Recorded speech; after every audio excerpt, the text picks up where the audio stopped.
আল্লাহ রাসূল সাল্লাল্লাহু আলাইহি ওয়াসাল্লাম ফারুক আযমের সম্মান বলতে গিয়ে বলেন, বাইনাল হাক্কি ওয়াল বাতিল, যিনি হক বাতিলের পার্থক্যকারী, যিনি কখনো বাতিলকে প্রশ্রয় দেয় নাই, হারামকে প্রশ্রয় দেয় নাই, যিনি কখনো খারাপ কাজকে প্রশ্রয় দেয় নাই, যতদিন হায়াত ছিল তিনি ততদিন হকের উপর অটল ছিল, তিনি কখনো খারাপকে প্রশ্রয় দেয় নাই। আমার রাসূল আরো বলেন তিনার সম্পর্কে, হযরত উমর ফারুক আযম যেই পথ দিয়ে যাইতেন শয়তান সেই পথ দিয়ে হাঁটতেন না। আল্লাহর রাসূল সাল্লাল্লাহু আলাইহি ওয়াসাল্লাম আরো সাক্ষী দিলেন। নবীজি যখন আরো বলেন, সব নবীর জন্য একটা মুহাদ্দিস আছে, এবং আমি নবীর জন্য একজন মুহাদ্দিস আছে, এবং ফারুক আযমের জন্য একজন মুহাদ্দিস আছে। সুবহানাল্লাহ বলুন। মুহাদ্দিস বলতে, মুহাদ্দিস মানে হলো হাদিস বর্ণনাকারী, যিনি হাদিস তাসকারা করেন, ইনাকে বলা হয় কি? মুহাদ্দিস। মুহাদ্দিস বলা হয় কাকে দেখেন?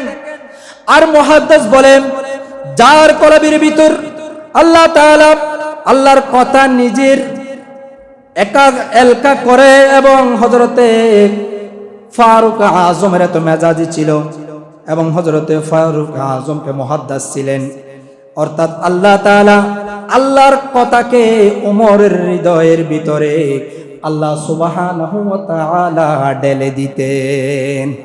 এই জন্য আল্লাহ সুবহানাহু ওয়া তাআলার কথাগুলা ফারুক আযমের অন্তরে ঢেলে দিতেন, বোধহয় এত মেজাজি ছিল তাকে। এই জন্য আল্লাহ হলেন ফারুক আযমের মুহাদ্দিস। কথাকে ঢেলে দিতেন, বোধহয় এত মেজাজি ছিলেন। এটা কেমন মেজাজি? সূর্যের উত্তাপ ছিল, সূর্যের তাপটা প্রচন্ড গরমের মধ্যে ছিল, মানুষ কষ্ট পাচ্ছে গরমের কারণে। ফারুক আযম তিনি ফারুক আযম সূর্যের দিকে যখন রাগান্বিত ভাবে তাকাইলেন, কিছু বলেন নাই, কোনো কথাও বলেন নাই, কোনো আওয়াজও করে নাই। সূর্যের দিকে যখন এভাবে রাগান্বিত ভাবে তাকাইলেন, সূর্যের আলো সঙ্গে সঙ্গে মেঘলা হয়ে গেল। মানুষ অবাক হয়ে তাকিয়ে আছে, আজকে সূর্যের কি হলো? সূর্য কেন আজকে কি হলো? মেঘলা হয়ে গেল কেন? একটু আগে তো সূর্যের আলো পাইলাম, সূর্যের কিরণ পাইলাম, এখন কেন সূর্য নাই? এখনো কেন সূর্যের আলো নাই, রোদ নাই কেন? অবাক হয়ে যখন তাকাই রইলেন, অনেকক্ষণ পরে আল্লাহ সুবহানাহু ওয়া তাআলার পক্ষ থেকে ফারুক আযম যখন নিজের রাগটাকে নিয়ন্ত্রণ করে আবার সূর্যের দিকে তাকাইলেন, আবার অটোমেটিকলি সঙ্গে সঙ্গে সূর্য উঠে গেছে। এত মেজাজি ছিল। ভাইরা আমার, তিনি তো মুহাদ্দিস ছিলেন, তিনি আল্লাহর এলকা নিয়ে এসেছেন। আল্লাহ তাকে আল্লাহর কুদরতে সব কথা অন্তর ঢেলে দিয়েছেন। কিন্তু হযরতে ফারুক আযম কেমন অন্তরে ঢেলে দিয়েছেন, কেমন ব্যক্তি ছিলেন এবারে দেখেন। দূরদৃষ্টিওয়ালা ওমর নাম, তিনি দূরে দেখতেন। তিনি যেমন আপনার মতো আমার মতো কোনো সাধারণ মানুষ নয়। আমাদেরকে দেখতে তো দূরবীন লাগে, তার কোনো দূরবীন লাগতো না। আমরা তো দেওয়ালের পাশে দেখতে পারি না, কিছু দেখতে পাই না, কিন্তু তিনি দেখতে পাইতেন। পর্দার আড়ালে তিনি দেখতে পারেন, আমরা কিছু দেখতে পাই না। ওই দেওয়ালের পাশে কি আছে সবকিছু তিনি দেখতে পাইতেন, কিন্তু আমরা দেখতে পাই না। যেমন দেখেন, একবার মসজিদে নববীতে যখন খুতবা চলাকালীন জুমার দিন হযরতে সারিয়া রাদিয়াল্লাহু তাআলা আনহু যুদ্ধের ময়দানে গেলেন। আই সারিয়াকে এভাবে খুতবা দিচ্ছেন, খুতবার মধ্যে কানে আলোচনা করতে করতে সারিয়াকে ডাক দিলেন, আই সারিয়া, তোমার পিছনে তাকাও, তোমার পিছনে শত্রুরা আসতেছে, তোমাকে আঘাত করবে, তোমার পিছনে শত্রুরা আসতেছে। এই কথা যখন বললেন, হযরত সারিয়া পিছনের দিকে তাকাইলেন এবং তাদের যুদ্ধের মুখ ফিরাইয়া তাদের সাথে যুদ্ধে লিপ্ত হয়ে গেলেন। নবী করিম সাল্লাল্লাহু আলাইহি ওয়াসাল্লামের প্রতি হযরত সাইয়েদনা ওমর রাদিয়াল্লাহু তাআলা আনহু কেমন প্রেম ছিল, সুবহানাল্লাহ। এটা বিষয়টা বলতে গেলে আমি ছোট আকারে বলেছি, কিন্তু বিষয়টা অসাধারণ, একেবারে অসাধারণ। হযরত সৈয়দনা ওমর ফারুক আজম রাদিয়াল্লাহু তাআলা কেমন ভালোবাসা, এটা যদি প্রকাশ করতে যায় তাহলে আমি আপনি ইতিহাস সমাপ্ত হয়ে যাবে, ইতিহাসবিদদের ইতিহাস কলমের লেখনীতে সমাপ্ত হয়ে যাবে, কলমের কালি ফুরিয়ে যাবে। তবুও ফারুক আজম এবং আমার নবীর মহব্বতের ইতিহাস লিখে শেষ করতে পারবো না। সুবহানাল্লাহ। যেমন দেখেন, ফারুক আজম থেকে শিক্ষা, আপনি পৃথিবীর যেখানে থাকুন না কেন, যে অবস্থায় থাকুন না কেন, আপনি যার মাধ্যমে আপনি পৃথিবীতে এসেছেন, মায়ের নসল দিয়ে ভূমিষ্ঠ হয়েছেন, একটি মাত্র কারণ হলো, সেটাই হলো আমার নবীকে প্রত্যেক কিছুর চেয়ে বেশি মহব্বত করতে হবে। যেমন দেখেন, কিছু কিছু মহব্বত এর অপর নাম হলো ঈমান, কিছু কিছু মহব্বতের অপর নাম হলো ঈমান। যে মহব্বত গুলা হৃদয়ে না থাকলে মুমিন হওয়া যায় না, তার ভিতরে একটা মহব্বত হলো নবীজির মহব্বত। আল্লাহ পাক সুবহানাহু ওয়া তাআলা মহব্বতের পাশাপাশি নবীজির মহব্বত, কোরআনের মহব্বত, ইবাদতের প্রতি মহব্বত, ইসলামের প্রতি মহব্বত, ধর্মের প্রতি মহব্বত, মুমিনের প্রতি মহব্বত এবং কিছু কিছু এইসব বিষয়ের উপর মহব্বত এবং বিশ্বাস করাটা হলো ঈমান। তার ভিতরে সবচেয়ে গুরুত্বপূর্ণ মুমিনের হৃদয়ে আল্লাহর মহব্বতের পরে মুমিনের হৃদয়ে সবচেয়ে যে মহব্বতের জায়গা দিতে হবে এবং রাখতে হবে, সেই মহব্বত হচ্ছে নবীজির মহব্বত। নবীজির মহব্বত ছাড়া কেউ কখনো হতে পারবে না পরিপূর্ণ ঈমানদার। সে যদি মুমিন হতে চায়, সে যদি প্রকৃতপক্ষে যদি একজন মুমিন হতে চায়, মুমিন বান্দা হতে চায়, তাহলে আমার নবীর মহব্বত লাগবে। যেমন দেখেন, নবীজির মহব্বতের পরিমাপ আল্লাহ সুবহানাহু ওয়া তাআলা আমাদেরকে দিয়েছেন। কেমন ভাবে ভালোবাসলে আমার নবীজিকে ভালোবাসা হয়ে যাবে, কত পরিমাণ নবীজিকে মহব্বত করতে হবে, এটার আয়তন কত, এটার পরিমাপ কত। মহব্বতের হৃদয়ে থাকলে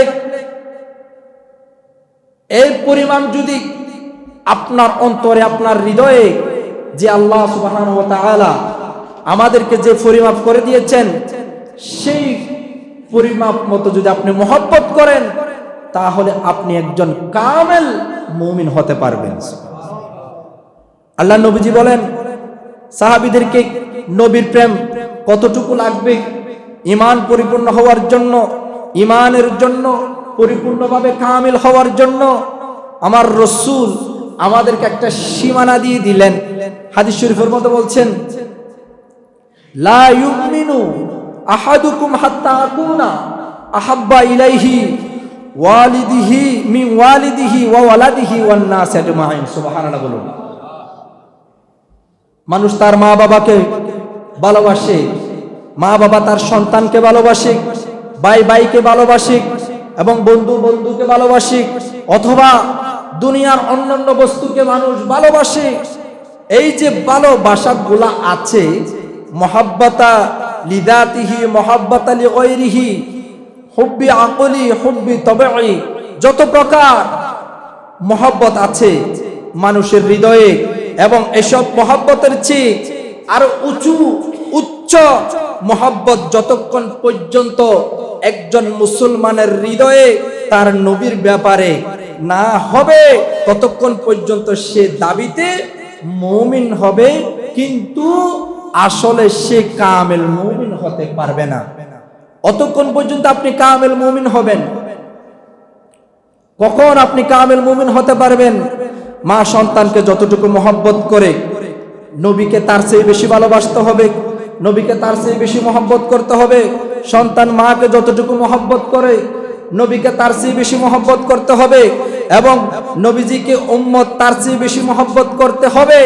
ভাই ভাইকে যতটুকু মহব্বত করে নবীজিকে তার চেয়ে বেশি মহব্বত করতে হবে।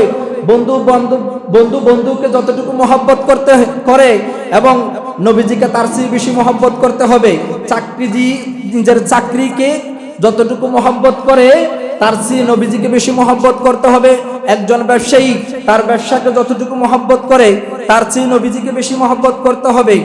তার চেয়ে উচ্চ উচ্চ মর্যাদা, যেমন দেখেন দুনিয়ার সকল কোয়ালিটির মহব্বতের চেয়ে নবীজির মহব্বত সুউচ্চ হতে হবে। যদি এর চেয়ে নবীজির মহব্বত স্বীকৃতি না দিলে তাহলে আপনি কামিল মুমিন হতে পারবেন না।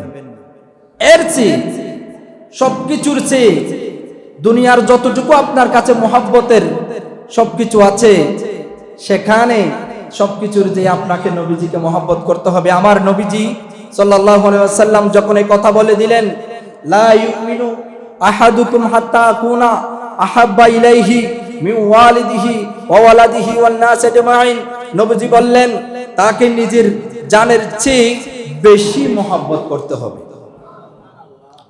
এবার নিজের জান, মানুষ তো সবচাইতে বেশি মহব্বত করে কাকে?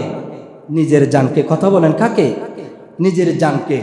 আমার রাসূল বলছেন মানুষ নিজের জানকে বেশি মহব্বত করে। এক সময় বাঁচার জন্য মানুষ সন্তানকে ছেড়ে দেয়, এবং বাঁচার জন্য মানুষ নিজের বিবিকে ছেড়ে দেয়, বাঁচার জন্য মানুষ দলকে ছেড়ে দেয়, বাঁচার জন্য মানুষ নেতাকে ছেড়ে দেয়, বাঁচার জন্য মানুষ এবং সবকিছু ছেড়ে দেয় দুনিয়ার বুকে।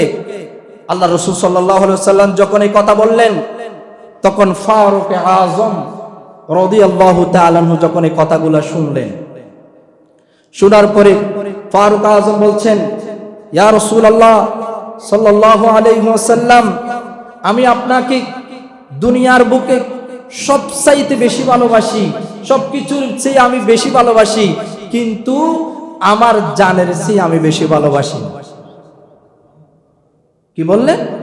আমার জানের চেয়ে আমি বেশি ভালোবাসি না, কিন্তু দুনিয়ার বুকে যত কিছু আছে, আমার সন্তান বলেন, আমার পরিবার বলেন, দুনিয়ার যত কিছু আছে, জায়গা সম্পদ বলেন, সবকিছুর বিনিময়ে সবকিছুর চেয়ে আমি আপনাকে বেশি ভালোবাসি, কিন্তু আমার নিজের জানের চেয়ে আমি বেশি ভালোবাসি না। এবার কি করলেন নবীজি সাল্লাল্লাহু আলাইহি ওয়াসাল্লাম? বললেন, ওমর তুমি এখনো পর্যন্ত কামেল মুমিন হতে পারো নাই। হযরত সাইয়েদনা ওমর রাদিয়াল্লাহু তাআলা বলতেছেন, আমার বাপের চেয়ে বেশি ভালোবাসি, সন্তানের চেয়ে আমি বেশি ভালোবাসি, স্ত্রীর চেয়ে আমি বেশি ভালোবাসি, পরিবারের চেয়ে আমি বেশি ভালোবাসি, কিন্তু আমার জানের চেয়ে বেশি ভালোবাসি না। এ কথা বলার পরে আল্লাহ রাসূল সাল্লাল্লাহু আলাইহি ওয়াসাল্লাম উত্তর দিলেন, ওমর তুমি এখনো কামেল মুমিন হতে পাও নাই, তুমি এখনো পর্যন্ত কামেল মুমিন হও নাই। এ কথা বলার পরে সাইয়েদনা ওমর ভাবনায় পড়লেন, 2 মিনিট অপেক্ষা করলেন, মাথায় চাদর ডেকে নিজে একটু নীরব ফিল করলেন। নীরব থাকার পরে 2টা মিনিট পরে সঙ্গে সঙ্গে বললেন, ইয়া রাসূলুল্লাহ, আমি আপনার থেকে 2টা মিনিট সময় দিলাম, মাথায় চাদর দিলাম। ইয়া রাসূলুল্লাহ, আমি একটু ভাবনায় পড়লাম। এই ভাবনাটা কারণ হলো, ইয়া রাসূলুল্লাহ, আমি আপনাকে একটু আগে বলেছিলাম আমার জানের চেয়ে আমি বেশি ভালোবাসতে পারবো না। দুনিয়ার বুকে যত আমার আত্মীয় স্বজন আছে আমি তার চেয়ে সবচাইতে বেশি ভালোবাসি, কিন্তু ইয়া রাসূলুল্লাহ, আমি এই মুহূর্তে বললাম আমি আপনাকে আমার নিজের জানের চাইতে আমি বেশি মহব্বত করি। এই কথা বলার পরে আমার রাসূল বললেন, আলিয়ান, এই যে ওমর, একটু আগে তুমি কামেল মুমিন ছিলেন না, তুমি যখন এই কথা বললে তোমার জানের চাইতে বেশি আমাকে মহব্বত করো, এখন তুমি কামেল মুমিন হয়ে গেলে। তখন একটা প্রশ্ন, মুহাদ্দিসটা বলে, আসল কথা হলো হযরত সাইয়েদনা ওমর রাদিয়াল্লাহু তাআলা 2 মিনিট পর বলার কারণ হলো একটা বাহানা। কারণ ফারুক আজম এমন ভাবে আমার রাসূলকে ভালোবাসতেন, নিজের জানের চাইতে বেশি ভালোবাসতেন, নিজের জানের চাইতে বেশি ভালোবাসতেন। যখন আমার রাসূলের কোনো কথা শুনলে ফারুক আজম আরবের বুকে থাকতে পারতেন না।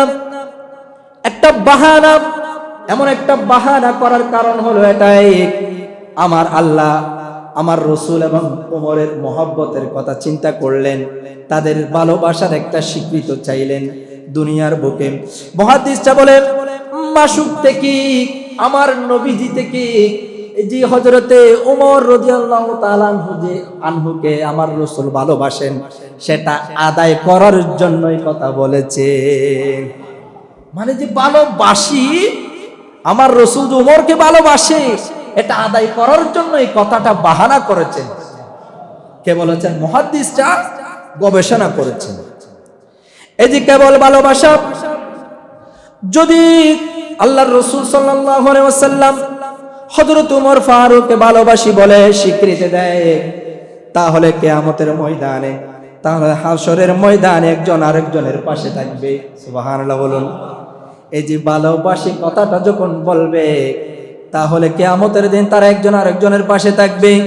এই কথাটা বের করার জন্য মুহাদ্দিসে কেরাম বলছেন, এই কথাটা ভালোবাসি যে কথাটা স্বীকৃতি দেওয়ার জন্য হযরতে ফারুক আজম আমার রাসূলের জবান থেকে ভালোবাসি কথাটা বের করার জন্য একটা বাহানা করলেন।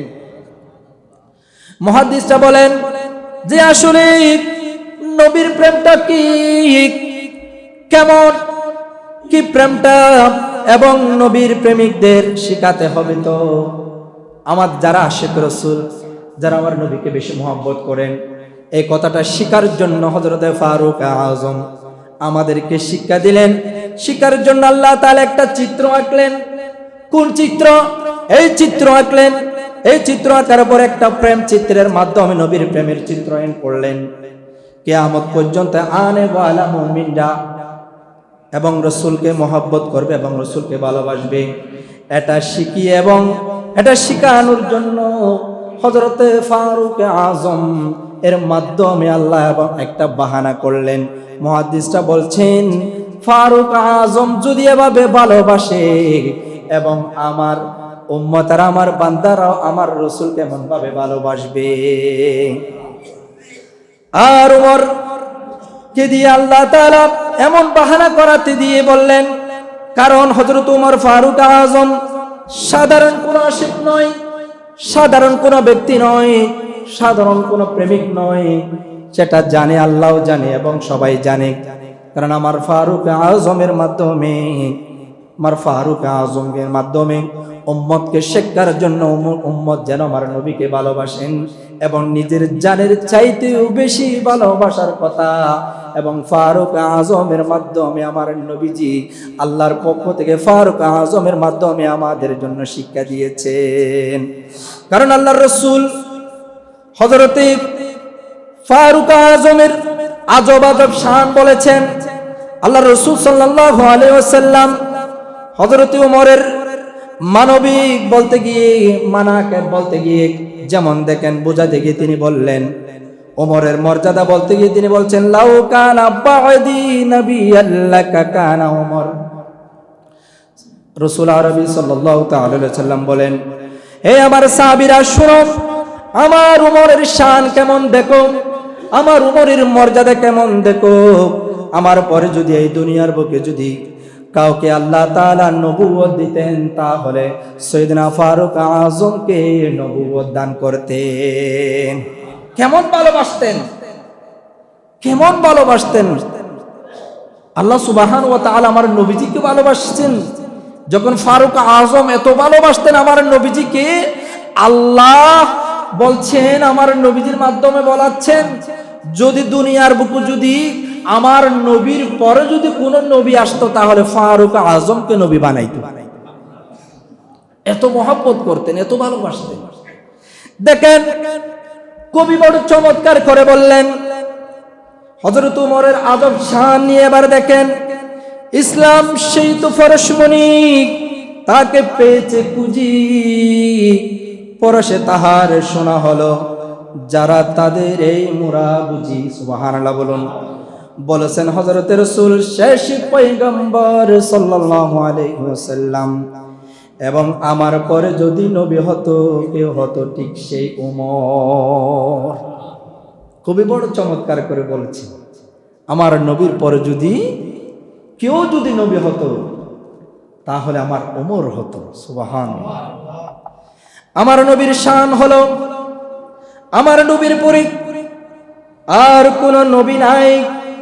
আল্লাহ সুবহানাহু ওয়া তাআলা সেটা স্বীকৃতি দিয়েছেন, কোরআনের মাধ্যমে প্রমাণ দিয়েছেন। আল্লাহ সুবহানাহু ওয়া তাআলা বলছেন, মা কানা মুহাম্মাদুন নাবা আহাদিম মির রিজালিকুম ওয়ালাকিন রাসূলুল্লাহি ওয়া খাতামান নাবিয়্যিন। চিৎকার মেরে বলি আল্লাহু আকবার। আমার নবী হলো আখেরি নবী, আমার নবী হলো শেষ নবী। আমার নবীর পরে কোনো নবী নাই। যদি নবী আসতো তাহলে হযরতে ফারুক আজম আসতো। এবার হযরতে ফারুক আজমের শান একদিন আয়েশা সিদ্দিকা রাদিয়াল্লাহু তাআলা, আমার রাসূল বর্ণনা দিচ্ছেন, উম্মুল মুমিনিন একদিন হযরতে মা আয়েশা রাদিয়াল্লাহু তাআলা আমার রাসূলকে প্রশ্ন করলেন, ওগো আল্লাহর রাসূল, আকাশের তারকাগুলার এর মতো কেউ গণনা করতে পারবে না। এই আকাশের তারার চেয়ে বেশি ইবাদত কোন আপনার বান্দা, কোন আপনার উম্মত আছে কি? সুবহানাল্লাহ বলুন। আকাশের তারার চেয়ে বেশি ইবাদত বندگی করেছে, এত বেশি আমল করেছে, এমন কি উম্মত আছে আপনার? আমার রাসূল সাল্লাল্লাহু আলাইহি ওয়াসাল্লাম বলছেন, হ্যাঁ আয়েশা, আমার উম্মতের মধ্যে এমন ব্যক্তি আছে যার আমল আকাশের তারার চেয়ে বেশি কোন ফেরেশতারা গণনা করতে পারবে না, কোন ফেরেশতারা গণনা করতে পারবে না। মা আয়েশা সিদ্দিকা মনে করছেন আমার আব্বাজান হবে সাইয়েদনা সিদ্দিক আকবরের চেয়ে এত বেশি আমল করেছেন এই পৃথিবীতে, জমিনে, মক্কার জমিনে, মদিনার জমিনে কেউ নাই। আমি মনে করছি, আয়েশা মনে করছেন আমার আব্বাজানের চেয়ে বেশি আমল করেছে এমন কোন ব্যক্তি নাই। তখন মা আয়েশা বলতে লাগলেন, ইয়া রাসূলুল্লাহ, ইয়া হাবিবাল্লাহ, একটু নামটা বলে দিন, আমার শুনতে বড় ইচ্ছে করতেছে, আমি শোনার জন্য আগ্রহী বসে আছি। ইয়া রাসূলুল্লাহ, তার নামটা একটু বলে দিন। তখন আমার রাসূল সাল্লাল্লাহু আলাইহি ওয়াসাল্লাম বলতে লাগলেন, হে আয়েশা, দুনিয়ার বুকে আমার উম্মতের মধ্যে এমন কিছু উম্মত আছে, তার সবচাইতে বেশি শ্রেষ্ঠ উম্মত হলো যিনি দুনিয়ার বুকে আমল করেছেন, তারকারাজির চেয়ে বেশি আমল করেছেন, যার আমল ফেরেশতারা গণনা করতে করতে সমাপ্ত হয়ে যাবে, শেষ করতে পারবে না। তিনি হলেন সাইয়েদনা ওমর ফারুক আজম। তিনি এত আমল করেছেন, এত আমল করেছেন, কারণ হযরতে সাইয়েদনা ফারুক আজমের এত আমল ছিল, এত বেশি ছিল, তার আমলের কোনো গণনার সীমা শেষ ছিল না। হাজার হাজার লক্ষ লক্ষ কোটি কোটি ফেরেশতারা হযরতে ফারুক আজমের আমল শেষ গণনা করে শেষ করতে পারবে না। তিনি সে কথা যখন স্বীকৃতি দিলেন, স্বীকৃতি দেওয়ার পরে এই কথা ভেবে, এই মহব্বতে, এত আমল দেখে, মহব্বত দেখে হযরতে মা আয়েশা রাদিয়াল্লাহু তাআলা আনহা নিজের কবরের জায়গাটা ফারুক আজমকে উপহার দিয়ে দিলেন। কেমন প্রেম, কেমন মহব্বত! আমার রাসূলের পাশে থাকা যে জায়গাটা, যেটা আয়েশা চেয়েছেন, যেটা আয়েশা প্রাপ্য ছিল, হযরতে ফারুক আজমের মহব্বতে, এত আমলে, এত কেমন আমলিয়তে, হুসুসিয়তে আমার নবীজির ইশক প্রকাশ করাতে ফারুক আজমকে কবরের জায়গাটা দিয়ে দিলেন। ভাইরা আমার, অর্থাৎ হুজরা আয়েশার মোট 4টা কবর আছে, 4টা জায়গা আছে। এই 4টা জায়গায় রওজায়ে আজহারে আমার রাসূল সাল্লাল্লাহু আলাইহি ওয়াসাল্লামের পাশে যে 4টা জায়গা আছে, একটা ওসিয়ত করে গেলেন। দুনিয়াতে থাকা অবস্থা আমার রাসূল বলেছিলেন, আমার পাশে থাকবে হযরতে সাইয়েদনা ঈসা আলাইহিস সালাম, সাইয়েদনা ঈসা আলাইহিস সালাম থাকবে। সাইয়েদনা ঈসা আলাইহিস সালাম সবার শেষে দুনিয়ার বুকে ইসলাম প্রচার করবে, ইসলাম প্রচার করে তিনি আবার মদিনায় চলে যাবে। মদিনায় গিয়ে ইসলাম প্রচার করে মদিনায় গিয়ে তিনি ইন্তেকাল করবেন। স্বাভাবিক হলো নবীরা যেখানে শেষ নিঃশ্বাস ত্যাগ করে সেখানে তাদের স্থান হয়। সুবহানাল্লাহ বলুন। আল্লাহ চাইলে হযরত ঈসা আলাইহিস সালামকে দুনিয়ার বুকে ইন্তেকাল করাইতে পারত, কিন্তু আল্লাহ সেটা না করে কেমন নবীদেরকে মহব্বত করেছেন, তাদের অন্তরে ছিল ইশকে রাসূলের মহব্বত। তারা আমার নবীজিকে বেশি বেশি ভালোবাসতেন ভাইয়েরা আমার। এবার দেখেন হযরত সাইয়েদনা ঈসা আলাইহিস সালাম দুনিয়ার বুকে আগমন করে ইসলাম প্রচার করবে, ইসলাম প্রসারিত করে এবং দাজ্জালকে শেষ করে তিনি আবার মদিনায় চলে যাবেন। সেখানে মদিনায় শেষ নিঃশ্বাস ত্যাগ করবে। মদিনায় শেষ নিঃশ্বাস ত্যাগ করে আমার রাসূলের পাশে তার জায়গা হবে। এমন প্রেম ছিল। হযরত সৈয়দনা সিদ্দিক আকবর যখন আরেকটা জায়গা, হযরত সৈয়দনা সিদ্দিক আকবর যখন অসুস্থ হলেন, অসুস্থ হওয়ার পরে সৈয়দনা সিদ্দিক আকবর বলছিলেন, হায় আয়েশা, আমি তোমার থেকে একটা দরখাস্ত চাই, একটা দরখাস্ত দিলাম। আমি যখন দুনিয়ার বুক থেকে ইন্তেকাল করব, দুনিয়ার বুক থেকে যখন চলে যাব, তাহলে আমাকে তোমার হুজরায় একটু জায়গা দিও। সুবহানাল্লাহ। হুজরা বলতে কেন রওজা মুবারককে বোঝাইছিল, মা আয়েশার হুজরা মুবারক। ভাইরা আমার, সৈয়দনা সিদ্দিক আকবর দরখাস্ত দিলেন, আয়েশা আমার মেয়ে, আমি যদি দুনিয়ার বুক থেকে চলে যাই, আমাকে তোমার হুজরায় একটু জায়গা দিও। এই কথা যখন বললেন, উম্মুল মুমিনিন মা আয়েশা বলছেন, আব্বা জান, আমি যদি আপনাকে পাই তাহলে আমার জীবন ধন্য হবে। আমি এক পাশে আমার আব্বা জানকে পাবো, আমি আর এক পাশে আমার স্বামীকে পাবো। সুবহানাল্লাহ বলুন। এক পাশে আমার রাসূল থাকবে, আরেক পাশে আমার আব্বা জান থাকবে, তাহলে আমার জীবন ধন্য হবে। এই কথা যখন বললেন, হযরত সাইয়েদনা সিদ্দিক আকবর দুনিয়ার বুক থেকে চলে গেলেন। দুনিয়ার বুক থেকে চলে যাওয়ার পরে সিদ্দিক আকবর বলেছিলেন, আমার জন্য কবর খনন করবে। কবর খনন করার পরে সেখানে আমার কাটিয়াটা আমার রাসূলের রওজা মুবারকের পাশে রাখবে। আমার রাসূলের রওজা মুবারকের পাশে গিয়ে বলবে, আমার রাসূলের অনুমতি চাইবে। আমার রাসূল যদি আমাকে অনুমতি দেয় তাহলে আমাকে সেখানে স্থান দিবে, তাহলে সেখানে আমাকে কবর দিবে।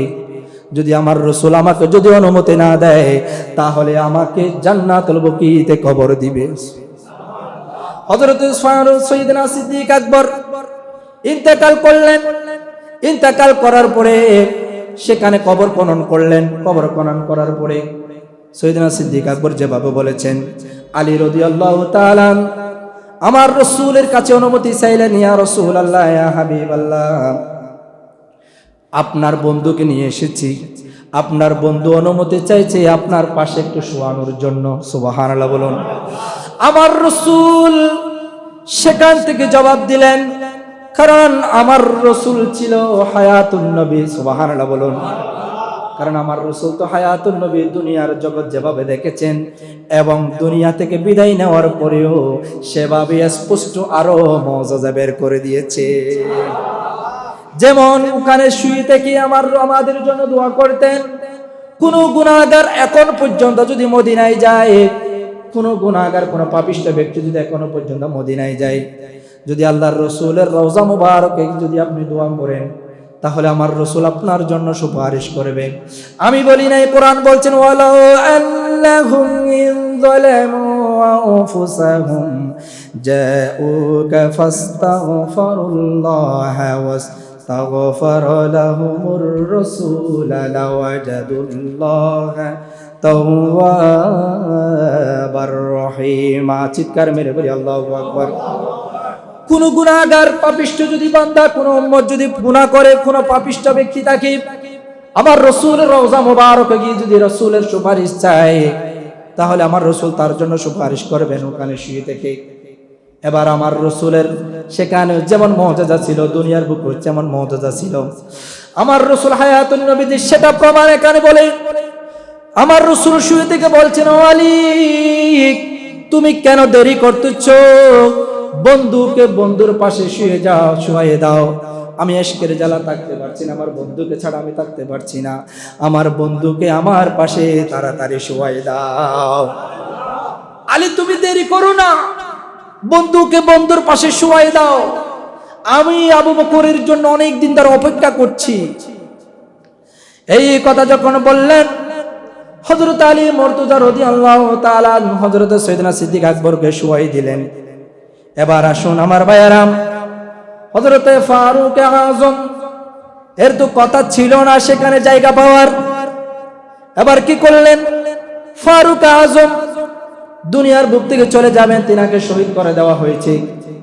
তিনাকে যখন নামাজরত অবস্থায়, আবু লুলু যেমন শয়তান, আবু লুলু তাকে শহীদ করে দিলেন নামাজরত অবস্থায়।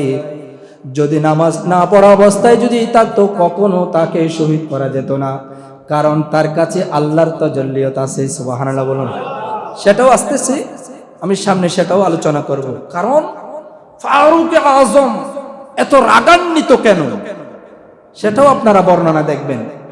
এবার সাইয়েদনা ফারুক আযম আল্লাহর দরবারে কেমন আজব আজব শান, তিনি বললেন, ফারুক আযম সবসময় দোয়া করতেন আল্লাহর দরবারে, আল্লাহুম্মা রযুকনি শাহাদাতি ফি সাবিলিক ওয়াজআল মাউতি ফি বালাদি রাসূলিক। সুবহানাল্লাহ বলুন। শাহাদাতের মৃত্যু হচ্ছে, ফারুক আযম সবসময় বলতেন, আল্লাহ আমাকে শাহাদাতের মৃত্যু দাও এবং মদিনায় আমাকে স্থান দাও। এই কথাগুলো যখন বলতেন আল্লাহ সুবহানাহু ওয়া তাআলা ফারুক আযমের দুইটা দোয়াও কবুল করেছেন। এটা এমন কোন দোয়া নয়, আজব আজব শান ছিল, আজব আজব দোয়া করত, এই দোয়াগুলো সঙ্গে সঙ্গে কবুল করে নিতেন। হযরত ওমর ফারুক আযম রাদিয়াল্লাহু তাআলা ইন্তজার করছিলেন, মদিনায় মৃত্যু হয়েছে, এবার নিজের কবরের জায়গাটা আরেকটু ভালো বানানোর জন্য নিজের সন্তান আব্দুল্লাহ ইবনে ওমরকে বললেন, আয় আমার সন্তান, উম্মুল মুমিনিন আয়েশা সিদ্দিকা রাদিয়াল্লাহু তাআলা আনহার কাছে যাও, অনুমতি চাও তিনি যেন আমাকে, আমি চাই বরজখের জগতের নবীর কদমের পাশে যেন আমার স্থানটা হয়। আয়েশা থেকে অনুমতি নিয়ে নাও। আয়েশাকে বলো আমি পাঠিয়েছি, আমার আব্বাজান পাঠিয়েছেন। আব্দুল্লাহ ইবনে ওমর গেলেন, হযরত মা আয়েশাকে সালাম বিনিময় করলেন। সালাম বিনিময় করে আয়েশা সিদ্দিকাকে বললেন, আম্মা জান, আমার আব্বাজান বলছেন, আমার আব্বাজান আপনার যে স্থানটা ছিল, আপনার যে কবরের জায়গাটা ছিল, এই কবরের জায়গাটা আমার আব্বাজান চাইতেছে। কারণ চাওয়ার মানেটা হলো এটাই, ফারুক আযম তার কারণটা হলো আমার নবীজির পাশে থাকার ইচ্ছা ছিল। আমার নবীজির পাশে যিনি থাকবেন, আমার নবীজিকে সব সময় মহব্বত করতেন, আমার নবীজিকে সব সময় নিজের জানের চাইতে বেশি ভালোবাসতেন। কারণ ফারুক আযম এমন একটা স্থান চেয়েছেন যে স্থানে কোনো সমস্যা হবে না। কারণ ফারুক আযম সব সময় বলতেন, কবর জগতে আমি ফারুক বেশি বেশি ভয় পাই। কেমন কথা, কবর জগৎটাকে বেশি ভয় পাইতো ফারুক আযম। কারণ কে বলেছেন, যিনি একজন দুনিয়ার বুকে জান্নাতের সার্টিফিকেট পাওয়া ব্যক্তি বলছেন, আমি কবর জগৎটাকে একটু বেশি ভয় পাই, এই কারণে আমি একটু রাসূলের সাথে থাকতে চাই। ও আমার ভাইয়েরা, দুনিয়ার বুকে আপনিও আছেন, ফারুক আযম ছিল যিনি জান্নাতের সার্টিফিকেট পেয়েছে দুনিয়ার বুকে। তিনি বলতেছেন, আমি কবর জগৎটাকে একটু বেশি ভয় পাই, আমি কেমনে ওই স্থানে থাকবো, আমি কেমনে থাকবো কবর জগৎটাকে। আমি কবরে কোনো ভয় পাচ্ছি না, আমি দুনিয়ার যত দুনিয়ার হাঙ্গামা আছে আমি সেখানে লিপ্ত হচ্ছি। আমি দুনিয়ার যত ধরনের যে কবর জগৎটাকে কষ্টটাকে আমরা বুঝে আমরা না বুঝার বান ধরছি, বুঝি আমরা কবর জগৎটাকে আমরা ভয় পাচ্ছি না। কারণ একজন জান্নাতের সার্টিফিকেট পাওয়া ব্যক্তি হযরতে সাইয়েদনা ফারুক আযম, তিনি বলছেন আমার কবর জগৎটাকে একটু বেশি ভয় পাই, আমি যখন রাসূলের পাশে থাকবো তাহলে সেই ভয়টা কাটিয়ে যাবে। প্রথমে অনুমতি দিল না, মা আয়েশা প্রথমে অনুমতি দিল না, চুপ করে থাকলেন। অল্প কিছুক্ষণ পরে তিনি মনের একটা ভাবনায় আসলেন, আমার রাসূল তো বলেছিলেন, যার আমল দুনিয়ার বুকে কোনো ফেরেশতারা যার আমল আকাশের তারকার চেয়ে বেশি, কোন ফেরেশতারা গণনা করে সমাপ্ত করতে পারবে না, কোন ফেরেশতারা গণনা করতে পারবে না। হয়তো বুঝো আমল করেছেন, যিনি হলেন সাইয়েদনা ফারুক আজম। ওই ব্যক্তিকে স্থান না দিয়ে, ওই ব্যক্তিটাকে স্থান না দিয়ে আমি আয়েশা কেমনে থাকবো? ওই জায়গার মধ্যে আমাকে মানাই না, কারণ আমি হলাম ছোট্ট একজন বাতিওয়ালা, আমাকে এখানে মানাই না। হযরতে আয়েশা বলছেন, ময়দানে মাহশরে যখন এক পাশে আমার রাসূল উঠবে, আমার আরেক পাশে আমার আব্বা জান উঠবে, তাদের সাথে আমি উঠবো সেটা মানাই না, আমার এই তাদের সাথে উঠলে মানাবে সেটা হলো ফারুক আজম। আমি তো ছোট্ট বাতিওয়ালা, আমার তো কোনো আমল নাই, আমি তো তাদের সমান হতে পারি না, আমি তাদের সাথে কেমনে উঠবো? আমি তো ওই দিন উঠতে পারবো না, আমার একটা লজ্জা আছে, সেদিন আমি উঠতে পারবো না। এবার হযরত উম্মুল আয়েশা, মা আয়েশা রাদিয়াল্লাহু তাআলা আনহা বলছেন, আমার জায়গাটা আমি আমার ফারুক আজমকে দিয়ে দেব, আমি আমার বোনদের সাথে জান্নাতুল বাকিতে স্থান নিব। কেমন মহব্বত করতেন, নিজের জায়গাটা ফারুক আজমকে দিয়ে দিয়েছেন, এবং তিনি বোনদের সাথে জান্নাতুল বাকিতে স্থান নিচ্ছেন। সুবহানাল্লাহ, এত বেশি মহব্বত করতেন। হযরতে ফারুক আজমের এত শান মান, অসাধারণ, এটা উচ্চ উচ্চ মানের। আল্লাহ রাসূল সাল্লাল্লাহু আলাইহি ওয়াসাল্লাম ফারুক আজমের শান মান বলতে গিয়ে বলেন, বাইনাল হাক্কি ওয়াল বাতিল, যিনি হক বাতিলের পার্থক্যকারী, যিনি কখনো বাতিলকে প্রশ্রয় দেয় নাই, হারামকে প্রশ্রয় দেয় নাই, যিনি কখনো খারাপ কাজকে প্রশ্রয় দেয় নাই। যতদিন হায়াত ছিল তিনি ততদিন হকের উপর অটল ছিল, তিনি কখনো খারাপকে প্রশ্রয় দেয় নাই। আমার রাসূল আরো বলেন তিনার সম্পর্কে, হযরত উমর ফারুক আজম যেই পথ দিয়ে যাইতেন, শয়তান সেই পথ দিয়ে হাঁটতেন না। আল্লাহর রাসূল সাল্লাল্লাহু আলাইহি ওয়াসাল্লাম আরো সাক্ষী দিলেন। নবীজি যখন আরো বলেন, সব নবীর জন্য একটা মুহাদ্দিস আছে, এবং আমি নবীর জন্য একজন মুহাদ্দিস আছে, এবং ফারুক আজমের জন্য একজন মুহাদ্দিস আছে। সুবহানাল্লাহ বলুন। মুহাদ্দিস বলতে, মুহাদ্দিস মানে হলো হাদিস বর্ণনাকারী, যিনি হাদিস তাসকারা করেন, ইনাকে বলা হয় কি? মুহাদ্দিস। মুহাদ্দিস বলা হয় কাকে দেখেন? আর মুহাদ্দিস বলেন যার কলবের ভিতর আল্লাহ তাআলা আল্লাহর কথা নিজের এলকা করে। এবং হযরতে ফারুক আজমের এত মেজাজি ছিল, এবং হযরতে ফারুক আজমকে মুহাদ্দিস ছিলেন, অর্থাৎ আল্লাহ তাআলা আল্লাহর কথাকে উমরের হৃদয়ের ভিতরে আল্লাহ সুবহানাহু ওয়া তাআলা ঢেলে দিতেন। এই জন্য আল্লাহ সুবহানাহু ওয়া তাআলার কথাগুলা ফারুক আজমের অন্তরে ঢেলে দিতেন। বোধহয় এত মেজাজি ছিল তাকে, এই জন্য আল্লাহ হলেন ফারুক আজমের মুহাদ্দিস। কথাকে ঢেলে দিতেন, বোধহয় এত মেজাজি ছিলেন। এটা কেমন মেজাজি? সূর্যের উত্তাপ ছিল, সূর্যের তাপটা প্রচন্ড গরমের মধ্যে ছিল, মানুষ কষ্ট পাচ্ছে গরমের কারণে। ফারুক আজম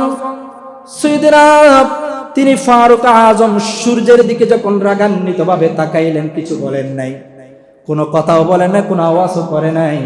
সূর্যের দিকে যখন এভাবে রাগান্বিত ভাবে তাকাইলেন, সূর্যের আলো সঙ্গে সঙ্গে মেঘলা হয়ে গেল। মানুষ অবাক হয়ে তাকিয়ে আছে, আজকে সূর্যের কি হলো? সূর্য কেন আজকে কি হলো? মেঘলা হয়ে গেল কেন? একটু আগে তো সূর্যের আলো পাইলাম, সূর্যের কিরণ পাইলাম, এখন কেন সূর্য নাই? এখনো কেন সূর্যের আলো নাই, রোদ নাই কেন? অবাক হয়ে যখন তাকাই রইলেন, অনেকক্ষণ পরে আল্লাহ সুবহানাহু ওয়া তাআলার পক্ষ থেকে ফারুক আজম যখন নিজের রাগটাকে নিয়ন্ত্রণ করে আবার সূর্যের দিকে তাকাইলেন, আবার অটোমেটিকলি সঙ্গে সঙ্গে সূর্য উঠে গেছে। এত মেজাজি ছিল। ভাইরা আমার, তিনি তো মুহাদ্দাস ছিলেন, তিনি আল্লাহর এলকা নিয়ে এসেছেন। আল্লাহ তাকে আল্লাহর কুদরতে সব কথা অন্তর ঢেলে দিয়েছেন। কিন্তু হযরতে ফারুক আজম কেমন অন্তরে ঢেলে দিয়েছেন, কেমন ব্যক্তি ছিলেন এবারে দেখেন। দূরদৃষ্টিওয়ালা ওমর নাম, তিনি দূরে দেখতেন। তিনি যেমন আপনার মতো আমার মতো কোনো সাধারণ মানুষ নয়। আমাদেরকে দেখতে তো দূরবীন লাগে, তার কোনো দূরবীন লাগতো না। আমরা তো দেওয়ালের পাশে দেখতে পারি না, কিছু দেখতে পাই না, কিন্তু তিনি দেখতে পাইতেন। পর্দার আড়ালে তিনি দেখতে পারেন, আমরা কিছু দেখতে পাই না। ওই দেওয়ালের পাশে কি আছে সবকিছু তিনি দেখতে পাইতেন, কিন্তু আমরা দেখতে পাই না। যেমন দেখেন, একবার মসজিদে নববীতে যখন খুতবা চলাকালীন, মসজিদে নববীতে খুতবা চলাকালীন জুমার দিন, হযরতে সারিয়া রাদিয়াল্লাহু তাআলা আনহু যুদ্ধের ময়দানে গেলেন। আই সারিয়াকে এভাবে খুতবা দিচ্ছেন, খুতবার মধ্যে কানে আলোচনা করতে করতে সারিয়াকে ডাক দিলেন, আই সারিয়া, তোমার পিছনে তাকাও, তোমার পিছনে শত্রুরা আসতেছে, তোমাকে আঘাত করবে, তোমার পিছনে শত্রুরা আসতেছে। এই কথা যখন বললেন, হযরত সারিয়া পিছনের দিকে তাকাইলেন এবং তাদের যুদ্ধের মুখ ফিরাইয়া তাদের সাথে যুদ্ধে লিপ্ত হয়ে গেলেন। সংক্ষেপে বলছি, অনেক লম্বা ঘটনা। হযরত সারিয়া যখন মদিনায় আগমন করলেন, মদিনায় আগমন করার পরে তখন সাহাবীরা আরজ করলো, আয় সারিয়া, গত জুমাবারে তোমাকে কি ডাক দিয়েছিল হযরত ফারুক আজম? সুবহানাল্লাহ বলুন। হযরত সারিয়া বলছেন, আল্লাহর জালালিয়াতের কসম, ওই দিন যদি ফারুক আজম যদি আমাকে ডাক না দিত, তাহলে যুদ্ধের মাঠে কবর রচিত হতো, আমরা সবাই শহীদ হয়ে যেতাম। ফারুক আজম আমাদেরকে ডাক দেওয়ার কারণে আমরা যুদ্ধের ময়দান ফিরাই ফেললাম, যুদ্ধের মুখ ফিরাই ফেললাম, আমরা সবার সাথে যুদ্ধ করলাম। ফারুক আজমের এই ডাক যদি না দিত, তাহলে আজকে আমাদের কবর রচিত হতো। আমরা আজকে যুদ্ধের ময়দানে বিজয়ী হয়ে আমরা গলায় মালাই দিয়ে মদিনায় আগমন করেছি। এমন ফারুক আজম ছিল, তিনি এমন ফারুক আজম ছিল। আল্লাহ সুবহানাহু ওয়া তাআলা তাকে এত এলকা দিয়েছেন, এত রহমত করেছেন, মেজাজি দেওয়ার পরেও তার অন্তরটা ছিল নরম। সুবহানাল্লাহ। হযরতে ফারুক আজম, তার কেমন আজব শান আর একটু দেখেন। সন্তানের সাথে কথা বলছেন, একসাথে দস্তরখানায় খাবার খাচ্ছে। সন্তান হলেন আব্দুল্লাহ ইবনে আমর, একজন আরেকজন খাবার খাচ্ছে। তখন সন্তান বলছেন, আব্বাজান, আমি যদি রাসূল সাল্লাল্লাহু আলাইহি ওয়াসাল্লামের পক্ষ হয়ে যদি আপনি যদি কাফের হন, আপনি যদি আবু জেহেলের পক্ষ হয়ে যদি, এর আগে আর বড় চমৎকার করে বলছেন, আব্বাজান বড়ই ভালো হয়েছে আমরা দুইজন যে মুসলমান, আল্লাহর দরবারে শুকরিয়া, আলহামদুলিল্লাহ বলেন। তখন তিনি বললেন, আব্বাজান আপনি যদি আবু জেহেলের পক্ষ হয়ে, আমি যদি রাসূলের পক্ষ হয়ে যদি যুদ্ধের ময়দানে যদি একজন আরেকজনের সাথে সাক্ষাৎ হতো, তাহলে আমি সন্তান হিসেবে আপনাকে আঘাত করতে পারতাম না। আমি সন্তান হিসেবে কেমনে আপনি বাবা হিসেবে আপনার গায়ে হাত তুলবো। এ কথা যখন বললেন, ফারুক আজম বলছেন, প্রেম খেলাটা আমি খেলতে পারলাম না, শুধু একটি মাত্র কারণ হলো, সেটা হলো নবীর ভালোবাসা কেমন দেখেন। প্রেম খেলাটা যদি খেলতে পারতাম, আমি যদি সেটা এমন না হয়ে যদি অমন হতো, আমি যদি নবীর পক্ষ হয়ে যদি আমি তোমার সাথে যুদ্ধ করতে পারতাম, তুমি যদি আবু জেহেলের পক্ষ হয়ে যদি যুদ্ধ করতে, তখন আমার কোমর থেকে নাঙ্গা তলোয়ার নিয়ে আমি সেটা সন্তান কেটা আমার আপন, আমি সেটা বুঝতাম না, আমার আল্লাহ এবং রাসূলের জন্য সঙ্গে সঙ্গে তোমার গর্দান আমি কেটে নিতাম। এই প্রেম খেলাটা আমি আর খেলতে পারলাম না। এটা বুঝেছেন ফারুক আজম, এটা বুঝেছেন আমার কাছে আল্লাহ এবং রাসূলের সন্তানের চেয়ে হাজার হাজার কোটি গুণ ভালোবাসা আছে আমার রাসূলের। ভাইয়েরা আমার, এত বেশি মহব্বত করতেন সাহাবীরা এত বেশি মহব্বত করতেন, কখনো কখনো নিজের জানটাও কুরবান করে দিয়েছেন। সাহাবীরা বলতেন, বারিলাহি যেই চোখে আমার নবীকে দেখবো না আমি ওই চোখ রাখবো না, যেই রসুলকে আমি যেই চোখে রসুলকে দেখবো না ওই চোখ রাখবো না। সাহাবীরা বলতেন বিয়ে করেছেন, বিয়ে করার পরেও সহবাস করেছেন স্ত্রীর সাথে, ফরজ গোসল করে নাই শুনেছি। সাহাবীরা শুনেছে আমার রসুল যুদ্ধের ময়দানে গেছে, যুদ্ধ করার জন্য বদর উহুদ যুদ্ধের ময়দানে গেছেন, শুনেছেন এই কথা শুনেছে শোনা দেরি। সহবাস করার সাথে সাথে তিনি চলে গেলেন, ফরজ গোসল করে নাই, ফরজ গোসল না করে সঙ্গে সঙ্গে যুদ্ধের ময়দানে লিপ্ত হয়ে গেলেন, সেখানে তিনি শহীদ হয়ে গেলেন। হযরত হামজালা রাদিয়াল্লাহু তাআলা, সংক্ষেপে বলতেছি, হামজালা যখন শহীদ হয়ে গেলেন, আমার রাসূল শহীদদেরকে খোঁজাখুঁজি করছেন, আমার রাসূল হামজালাকে খুঁজতেছেন। হামজালা ফরজ গোসল করে নাই, ফরজ গোসল দেওয়ার জন্য হামজালাকে খুঁজতেছেন। সঙ্গে সঙ্গে জিবরাইল বলছেন, ইয়া রাসূলুল্লাহ, ইয়া হাবিবাল্লাহ, আপনি কাকে খুঁজতেছেন? যে আপনাকে ভালোবাসে, যে আপনাকে ভালোবাসে তাকে আল্লাহ ভালোবাসে বিদায় জান্নাতের পানি দ্বারা তাকে আসমানের মধ্যে জান্নাতের পানি দ্বারা গোসল দেওয়া হয়েছে। আল্লাহ কেমন আমার রাসূলকে ভালোবাসেন দেখেন। বিসমিল্লাহির রহমানির রহিম, কুল ইন কুনতুম তুহিব্বুনাল্লাহ ফাত্তাবিউনি ইউহিব্বুকুমুল্লাহু ওয়া ইয়াগফির লাকুম যুনুবাকুম ওয়াল্লাহু গফুরুর রহিম। আমরা যদি আল্লাহকে ভালোবাসতে চাই, আল্লাহ বলে আমাদেরকে নবীর আশিক হতে বলেছেন, যদি তোমরা নবীর আশিক হও তাহলে আমি আল্লাহ তোমাদের আশিক হয়ে যাব। হামজালা যেহেতু আমার নবীর প্রেমে যখন দুনিয়ার বুক থেকে বিদায় নিয়েছেন, আমার নবীর এত আশিক ছিলেন, এই জন্য আল্লাহ হামজালার আশিক হয়ে হামজালাকে দুনিয়ার বুক থেকে উঠাই নিয়ে জান্নাতে গোসল দিয়েছেন। তাই জন্য পরিবারে নবীর প্রেম আলোচনা করবেন, সন্তানকে নবীর প্রেমের আলোচনা করবেন, স্ত্রীকে নবীর প্রেমের আলোচনা করবেন, সমাজে নবীর মিল্লাতের যখন আলোচনা করবেন, ওই স্থানে ওই সন্তান, ওই স্ত্রী, ওই সমাজ আমার নবীর আদর্শে আলোকিত হবে। যেদিকে যান না কেন আমার নবীর আদর্শকে লালন করার তৌফিক দান করুন, আমিন।